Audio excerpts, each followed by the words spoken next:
पत्थर तो आग से जलकर धुआं छोड़ रहे थे, लेकिन आदमी ने एक मछली जैसी चीज उठाई और उसे 300 डिग्री गर्म पत्थर पर रख दिया। नतीजा वही हुआ जिसकी उम्मीद थी, वो बुरी तरह जल गया। फिर उसने जमीन पर पड़ा लकड़ी का टुकड़ा उठाया और दोबारा जलने के खतरे के बावजूद लोहे की जाली से एक बड़ा पत्थर निकाल लिया। उसे पैर भिगोने वाले पानी के टब में डाल दिया। पत्थर के ठंडा होने से पहले ही आदमी ने अधीर होकर उसे पकड़ लिया और लकड़ी के दरवाजे के शीशे पर जोर से दे मारा। लेकिन शीशे की मजबूती दाऊ जुआं की उम्मीद से कहीं ज्यादा थी। वो उस पर सिर्फ हल्का सा निशान ही छोड़ सका, जबकि गर्म पत्थर से उसका हाथ मांस तक जल चुका था। लेकिन फिर भी दाऊ जुआंग नहीं रुका, क्योंकि तीनों लोग सोना रूम के अंदर फंसे थे और ये लकड़ी का दरवाजा ही उनका इकलौता रास्ता था।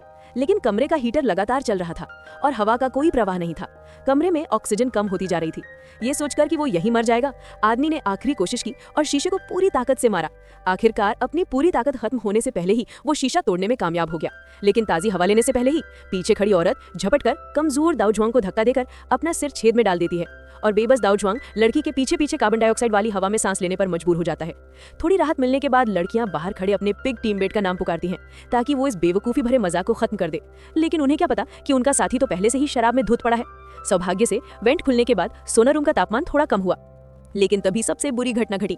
हीटर और ज्यादा तेजी से जलने लगा। दाऊ जुआंग को जल्दी ही समस्या समझ में आ गई। हीटर कमरे का तापमान बनाए रखेगा और बाहर से आती नई हवा तापमान घटाने के बजाय पूरे सोना रूम को एक चलते फिरते अवन में बदल देगी और इससे उनकी मौत और जल्दी हो जाएगी।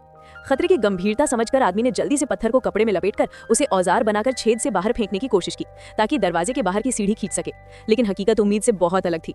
उसने अनगिनत बार कोशिश की, लेकिन ताकत खत्म होने तक भी कामयाब नहीं हो पाया। आदमी की कोशिश बेकार देकर घबराई हुई रेनी ने तापमान मापक तोड़ने की सोची, लेकिन जना ने उसे रोक दिया, क्योंकि ऐसा करने से हीटर को तापमान का अंदाजा नहीं रहेगा और वो पूरी ताकत से हीट करने लगेगा, जिससे सबकी मौत और जल्दी हो जाएगी। दोनों औरतें अपनी अपनी बात पर अड़ गईं और लगभग आपस में लड़ने लगीं, लेकिन जल्द ही सोना रूम में सन्नाटा छा गया, जैसे सब मौत का इंतजार कर रहे हों। तभी अचानक दाऊ जुआंग ने हैरानी से सामने की दीवार की ओर देखा, जहां एक हरी बत्ती जल रही थी। गाइस, वीडियो को लाइक और चैनल को सब्सक्राइब करना मत भूलना प्लीज।